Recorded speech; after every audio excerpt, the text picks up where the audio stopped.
ராமலிங்காபயம்.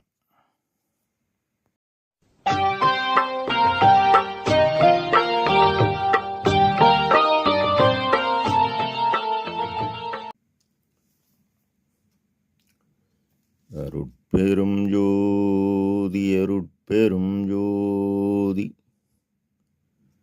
தனிப்பெரும் கருணை அருட்பெரும் ஜோதி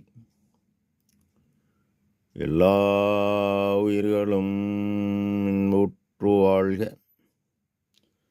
வள்ளல் மலரடி வாழ்க வாழ்க. திருச்சிற்றம்பலம். அருட்பெருஞ்சோதி ஆண்டவரின் பரிபூர்ண அருளை பெற்ற அருட்பிரகாசம் பெருமானின் திருவடிகளை மனமொழிமையால் போற்றி பணிகின்றேன் தயவுடன். நாம் செய்த செயலின் விளைவாக இன்ப துன்ப அனுபவங்கள் யாவும் வந்து கொண்டே உள்ளது.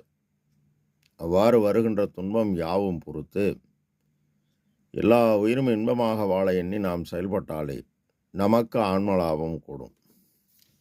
நம் பெருமான் அருட்பெருஞ்சுதி அடைவு என்ற தலைப்பில் 9வது பாடலில் தவ நேயமும் சுத்த சன்மார்க்க நேயமும் சத்தியமாம் சிவநேயமும் தந்து என் உள்ளம் தெளிய தெளிந்தனையே நவநேயமன்றில் அருட்பெருஞ்சோதியை நாடி நின்ற இவனே அவன் என கொள்வார் உன் அன்பர் இருநிலத்தே என இப்பாடலை பதிவு செய்கின்றார். தவநேயமும் சுத்த சன்மார்க்கத்துக்கு கூறிய தவம் ஜீவகாருண்ய ஒழுக்கம் புறத்திலும் அகத்தில் புரோமத்தியில் மனதை நிறுத்தி ஒளி நெறி அக வழிபாடு செய்தலும் நம் பெருமான் உறுதிப்படுத்துகிறார். மேலும் ஜீவகாருண்ய ஒழுக்கம் கடவுள் வழியில் நடத்தல், கடவுள் காட்டிய வழியில் நடத்தல், கடவுளை அழியும் வழியில் நடத்தல் ஆகும். அதனால்தான் நம் ஐயா ஜீவகாருண்ய ஒழுக்கம் முதற் பகுதியில் 36ஆம் பத்தியில் ஜீவகாருண்ய ஒழுக்கமில்லாமல் ஞானம், யோகம், தவம், விரதம், ஜபம், தியானம் முதலியவை செய்கின்றவர்கள் கடவுள் அருளுக்கு சிறிதும் பாத்திரமாகார்கள். அவர்களை ஆன்ம விளக்கம் உள்ளவர்களாகவும் நினைக்கப்படாது.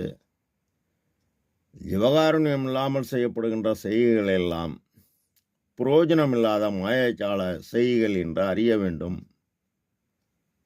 இது பெருமான் வாக்கு, கடவுள் வாக்கு. இதனை 3301ஆம் பாடலில் தவம் வளர் தயையே, தயை வளர் தவமே, தவம் நிறை தயை வளர் சதுரை என்கின்றார். நீ பிற உயிரை காப்பாற்றினால் உன் உயிர் பொருளை உபகார சக்தி காப்பாற்றும். இப்படி தயவு வளர்ந்து தவம் நிறைவு பெற்று இந்திரிய அறிவு, கரண அறிவு, ஜீவ அறிவு, ஆன்ம அறிவு பெற்று அருள் அறிவு கூடணும். சுத்த சன்மார்க்க நேயமும். சுத்த சன்மார்க்கம் என்பது எல்லா உயிரையும் தம் உயிராக எண்ணி உபகாரம் செய்யும் ஆன்மநேய ஒருமைப்பாட்டுரிமை. இதனை 121 பராபரன் உண்மை விளக்கம் என்கின்ற தலைப்பில் எவ்வுயிரையும் பொது என கண்டு உபகாரம் செய்யணும். எத்துணையும் பேதாமுறாது எவ்வுயிரும் தம்முயிர் போல் எண்ணி செயல்படணும்.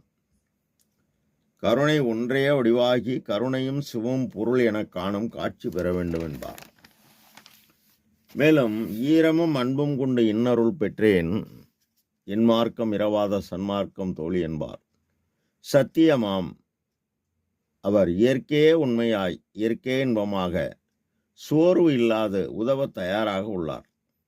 அவரை இயற்கை ஆன்ம விளக்கத்தை கொண்டு அறிய வேண்டும். ஆன்ம விளக்கம் அறிவு விளங்கிய ஜீவர்களுக்குத்தான் காரியப்படும். அவரிடம்தான் ஆன்ம அறிவு இயற்கையாக இருக்கும். ஆன்ம அறிவு என்பது எங்கே கருணை இயற்கையில் உள்ளதோ அங்கேதான் விளங்கும். அவர் யாரே எனினும் இறங்குகின்றார்க்கு தன்னுடைய அருளாகிய சீரை வழங்குவார். அருள் என்பது கடவுள் தயவு. சிவநேயமும் சிகரமும் வகரமும் சேர்ந்தனி உகரமும் அகரமும் ஆகிய அருட்பெருஞ்சோதி எனவும் அகரமும் உகரமும் அழியா சிகரமும் வகரமும் ஆகிய வாய்மை மந்திரமே என நம் ஐயா பதிவு செய்கின்றார். சிகரம் பரம ஆகாச மனாதி, அதற்கு காரணமான கடவுள் அனாதி, பெரும் ஜோதி, பேரறிவு. அவர் இயக்க வகரமாகிய பேரொளி, இயக்க பேராற்றல் இயங்குகிறது. தடையற்ற இயக்கமாக காற்று. இது அண்டத்தில். பிண்டத்தில் அகரம் கடவுள், ஆன்மனு ஒளி, ஒளிக்குள் ஒளியாக உள்ளார். உகரம் அந்த ஆன்மனு இயக்க தடையற்ற இயக்கமாக ஜீவனில் ஜீவித்து வாழ்ந்து எண்ணம், நினைப்பு, செயல் யாவும் ஜீவகாரண்யம் செய்து ஆற்றல் கூடி உகரம் அகரத்துடன், அதாவது ஆன்ம அணு ஒளியுடன் கூடி உலகறிவு கடந்து அருளறிவு பெற்றால் பேராற்றலாகிய வகரம் சிகரமாகிய கடவுள் நிலை அருள் அதை உயிர்கருணையால் பெற்று அம்மயமாகும். இது சிவநேயமும். தந்து என் உள்ளம் தெளிய தெளிந்தனையே. தெளிவு என்பது அறிவு, ஒளி, விளக்கம், ஞானம். இவர் கடவுளை ஆன்ம அறிவாகிய ஜீவகாரண்யம் கொண்டு செயல்பட்டதால் இவர் அறிந்த அறிவு இப்போது அண்டாண்டங்கள் கடந்து செல்கிறது. அண்ட கோடி முழுவதும் காணும் கண்கள் எய்தியே அறிந்தேன் அங்கை கனிபோல் அவற்றிலுள்ள செய்தியே.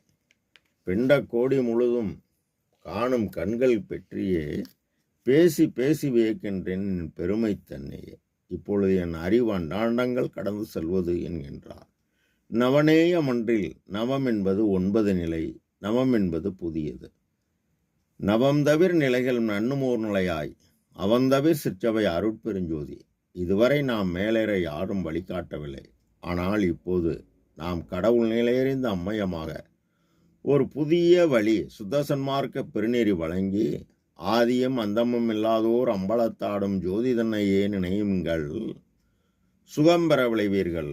நீதி கொண்டு உரைத்தேன், இது மேலேறும் வீதி, மற்றைய வீதிகள் கீழ்ச்செல்லு வீதி என்கின்றார். மேலும் 3290 பாடலில் உயிர் திரள்கள் முதல்களெல்லாம் பகர் அகத்தும் புறத்தும் அகப்புறத்துடன் அப்புறத்தும் விரவி எங்கும் நீக்கமர விளங்கி அந்தமாதி விளம்பரிய பேரொளியே என்கின்றார். ஆக பேரொளி 4 இடம் நிறைந்துள்ளது. அது அருட்பெருஞ்சோதி, சூரியன், சந்திரன், நட்சத்திரன். இது அறிய ஆன்மா பக்குவம் பெற உரிய இயல் எனைத்தும் துன்பிலா இயலளித்து எண்ணிய அனைத்தும் தரும் சபை அருட்பெருஞ்சோதிங்கின்றார். துன்பம் இல்லாத இயல் ஆகிய தயவு நெறி ஆகிய உயிர்கருணை செய்ய செய்ய சகமுதல் புறப்புறம் இந்திரியம், புறம் கரணம், மனம், அகப்புறம் ஜீவன் உயிர், அகம் ஆன்மா என தங்கும்.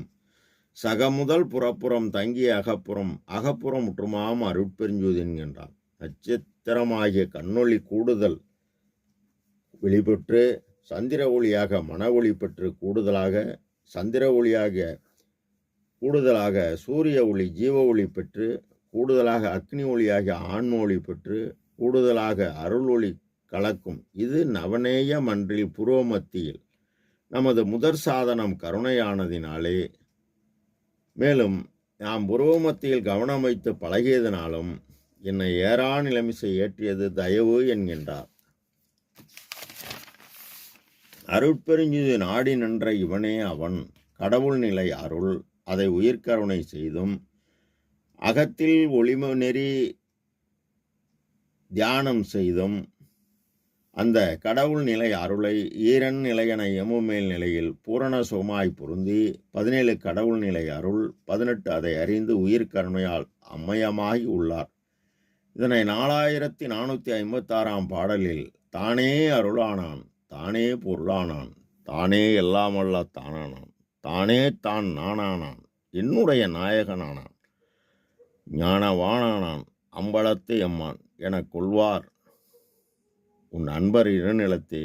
பூவுலகில் உள்ளவர்களும் வானுலகில் உள்ளவர்களும் அவரே இவர் எனக் கொள்வார் என் மெய்யன்பர் என்கின்றார்.